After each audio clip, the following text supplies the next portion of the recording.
Here, there, and everywhere. Habakkuk, chapter 3, verse 3.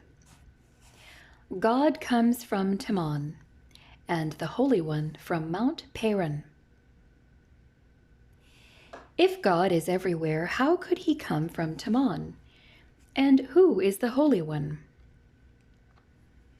One of the many characteristics or attributes of God is his omnipresence, the fact that he is everywhere at once with his whole being. At all times, his presence is everywhere in his entirety. See Psalm 139, verses 7 to 11. Though God may act differently in different places, that is, he may punish, sustain, or bless, he does not have size or spatial dimensions and cannot be contained by any space or place. See 1 Kings 8:27. Omnipresence does not mean that parts of God are spread throughout the universe, or that God is one with the universe, which is pantheism. Habakkuk's prophetic book, which he wrote in 607 BC, concerned God's plan to punish Judah by sending them into captivity in Babylon. This prophecy came true in 605 BC, when Nebuchadnezzar invaded Judah and deported the prisoners, including Daniel, back to Babylon. The book culminates in the last chapter, and that is where the present verse is found. It is a prayer and lengthy psalm of praise extolling the person and power of God. In verse 3, Habakkuk recounts the magnificent deeds and miracles God performed when he brought his people out of Egypt through the wilderness and into the promised land. As Habakkuk recounts the history of God's people, he is reassured that God will also one day deliver them from their coming captivity in Babylon. A careful reading and understanding of the historical background of verse 3 shows that Habakkuk is talking about God's works in the past and not his character or attributes.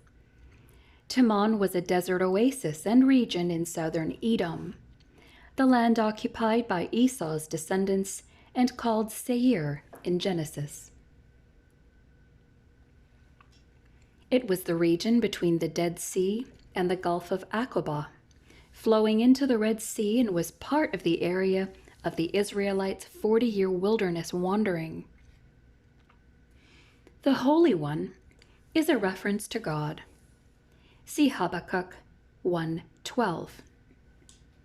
The precise location of Mount Paran is not known, but like Edom, it was part of the wilderness region and located to the southeast of Israel in the Sinai area. From here, Moses sent spies into the land of Canaan. See Numbers 13, verses 3 and 6.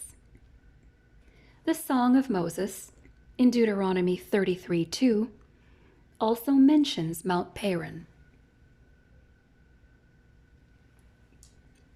In what sense did God come from these places?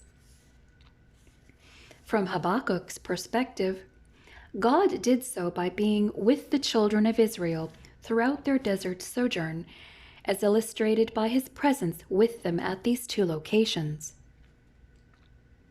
Habakkuk is saying that just as God was with his people throughout the adversity and judgment of the Exodus, so too would he be with them as they experienced the next time of judgment and adversity in Babylon. Habakkuk 3:3 is a good illustration of the practicality of theology. Too frequently it is misconstrued as something worthy only of debates and academic tomes. But that is a misunderstanding. By its nature and content, theology is always relevant. In this instance, an insight regarding the person and presence of God throughout the adversity of his followers reminds us that regardless of our own circumstances, God is with us.